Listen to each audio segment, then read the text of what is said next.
కృషి ఉంటే మనుషులు ఋషులవుతారు, మహాపురుషులవుతారు. తరతరాలకి తరగని వెలుగవుతారు, ఇలా వేడుకులవుతారు. అక్కడ ఒక మృత్యులోయ అని ఒకటి ఉంటుంది, అక్కడికి తీసుకెళ్ళమంటాడు. ఇంక ముందు ఈర్ష్యతో ఈ హరిని నెట్టేస్తాడు, కోపంతో తన ఫ్రెండ్ని అక్కడికి తీసుకెళ్ళి ఒక్క నెట్టు నెడతాడు. అదృష్టవశాత్తు అతను ఆ కొండ అంచు పట్టుకొని మళ్ళీ లేచి పైకి వస్తాడు.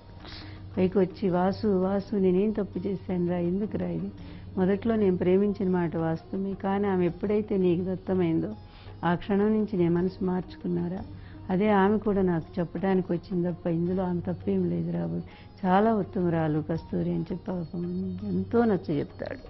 అప్పుడు కొంచెం బాధపడి, చీచి నా వల్ల కదా వీళ్ళిద్దరు జీవితాలు ఇట్లా అయిపోతుంది, పైగా నాకు ఇది ఒక ఈర్ష్య, ఇదంతా ఈ జీవితం అంతం కావాలి అని చెప్పి మంచినీళ్ళు తెమ్మని చెప్పి పంపించి తన చక్రాల బండిని తోసుకుంటూ వెళ్ళి అందులోంచి కింద పడిపోతాడు. ఆ లోయలో, మృత్యులోయలో పడిపోతాడు. ఇంకేమిటి ఇక వెంటనే కస్తూరి పడిపోతుంది. ఇక ఈలోపు ఆస్తి అంతా సగం కస్తూరికి సగం స్నేహితుడికి రాసేస్తాడు. కస్తూరి నువ్వు పెళ్లి చేసుకుని సుఖంగా ఉండాలి, అదేనా ఆఖరి కోరిక, అప్పుడే నాకు మనశ్శాంతి.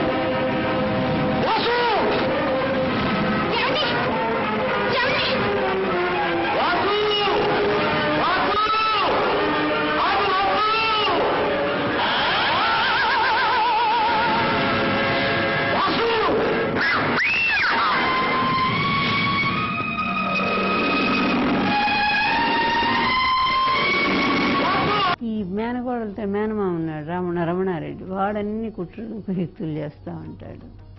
ఈ ఆస్తి రాలేదని వాడు ఏడుస్తూ ఉంటాడు. సరే ఇక పడిపోతాడు. వెంటనే ఒక పడవలో వాళ్ళు చూసి పడవవాళ్ళు రక్షిస్తారు, రక్షించి తీసుకెళ్తారు. ఆ షాక్లో ఈయన కాళ్ళు మామూలుగా వస్తాయి. అక్కడి నుంచి పట్టడం వల్ల కాళ్ళు మళ్ళీ మామూలుగా వచ్చేస్తాయి షాక్ వల్ల. చక్కగా నడుస్తాడు. ఇంకా అప్పుడప్పుడే నడక వస్తూ ఉంది, ఈ చేతి కింద ఇవి పెట్టుకుని కర్రలు నడుస్తూ పాట, జన్మమెత్తి తీరా అనుభవిని. అసలు ఈ పాట ఒక్కటే తెలుస్తుంది అతను మారినటువంటి దశ అంతా కూడా. జన్మమెత్తి తీరా అనుభవించి తీరా, జన్మమెత్తి తీరా అనుభవించి తీరా, బ్రతుకు సమరములో పండిపోయి తీరా, బ్రతుకు సమరములో పండిపోయి తీరా. మంచి కలిసి మానవుడుగా మారినానురా,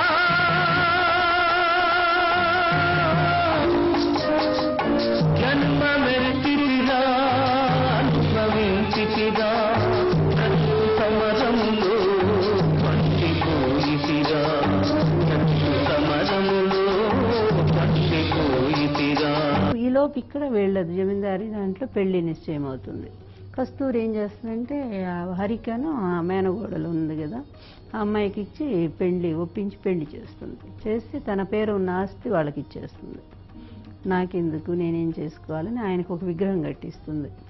ఇంకా పెళ్లి కాకపోయినా నిశ్చయమైంది కనుక అతనే తన భర్త అని ఆమె ముండమోపిగా ఉండిపోతుంది. ఈలోపు ఈ భోజనం చేసి వచ్చిన పెళ్లి గురించి ఈ గుడిసెల్లో చెప్పుకుంటా ఉంటారు. ఆ జమీందారు గారి పెళ్లిరా, ఏం అద్భుతంగా జరిగింది వాళ్ళ ఇంట్లో, అది ఇదని చెప్పి అప్పుడు ఆనందపడతాడు. మొదటి ఇదైతే జలస్ ఉండేది, అలా కాకుండా ఆనందపడతాడు. పోనీళ్ళు వాళ్ళిద్దరికన్నా సుఖంగా మంచి పెళ్లి జరిగింది, అయినా ఒక్కసారి నా కళ్ళతో చూసి రావాలి ఇద్దరిని, కస్తూరిని హరిని, తను ప్రేమించిన కస్తూరి, తను ప్రాణానికి ప్రాణమైన మిత్రుడు హరి అని చెప్పి ముసుగేసుకొని వస్తాడు. వచ్చేసరికి ఎవరో ఇంత ప్రసాదం చేతిలో పెడితే ఎంత బాగున్నాయో ఈ భోజనాలు అది ఇదని. ఈలోపు ఈ మేనమామ రమణారెడ్డి చూస్తాడు, గుర్తిస్తాడు, అమ్మో వీడు వస్తే మన ఆస్తి అంతా పోతుంది, ఇప్పుడు మొత్తం తన కూతురికి దక్కుతా ఉంది అని చెప్పి మనుషులను పెట్టిస్తాడు కొట్టమని, చంపమని. ఒకప్పుడు దానం ఇచ్చే చేతులని గర్వపడ్డా, ఇప్పుడు ఆ చేతులతోనే పుచ్చుకుంటుంది.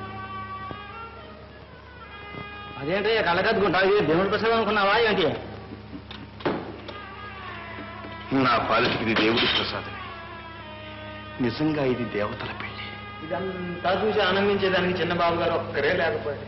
అది ఒక్కటే పాపం.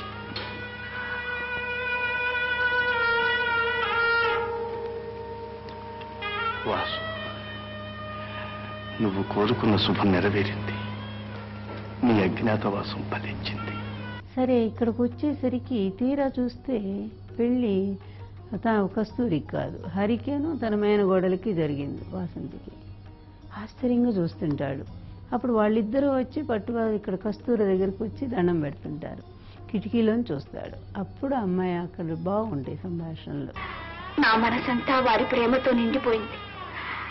నాటి నుండి మరో వ్యక్తి క్రీనీడ కూడా నా మనసులో పడలేదు. అయినా నేను అపరాధిని. వారిని భక్తురాలిగా పూజించాను, తల్లిలో సాకాను, దాసిలా సేవించాను, మనసారా ప్రేమించాను. కానీ మనసిచ్చి వారిని సంతోషపరచలేకపోయాను. అందుకు ఈనాడు ఎంతో పరితపిస్తున్నాను. కస్తూరి, చిన్నబాబు గారిని నువ్వింత గాఢంగా ప్రేమిస్తున్నావని తెలిస్తే ఆయన ఎన్నటికీ సరిపోయేవారు కాదు.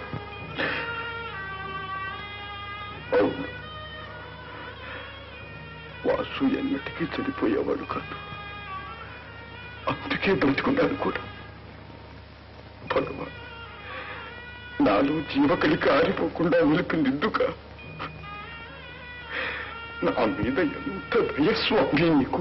ఉన్నసరికి ఇంతలో వెనక మనుషులు కొడతారు, తలబగలు కొడతారు. ఇంతలో రమణారెడ్డి కొడుకు రేలంగా ఉంటాడు. వాడొచ్చి వాళ్ళని ఉతుకుతాడు, వాడు పారిపోతారు.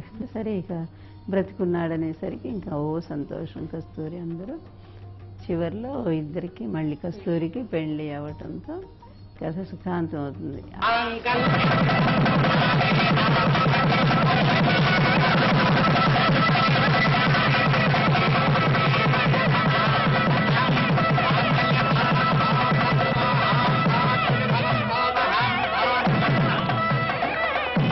ఎవరికి వారు సాధంలో హృదయాల హృదయంలో నాకై వచ్చిన నెక్కలివే, అమృతం తెచ్చిన బాబినివే, నాకమృతం తెచ్చిన బాబిని. ఋషి ఉంటే మనుషులు ఋషులవుతారు, మహాపురుషులవుతారు. తరతరాలకి తరగని వెలుగవుతారు, ఇలా వేడుకులవుతారు.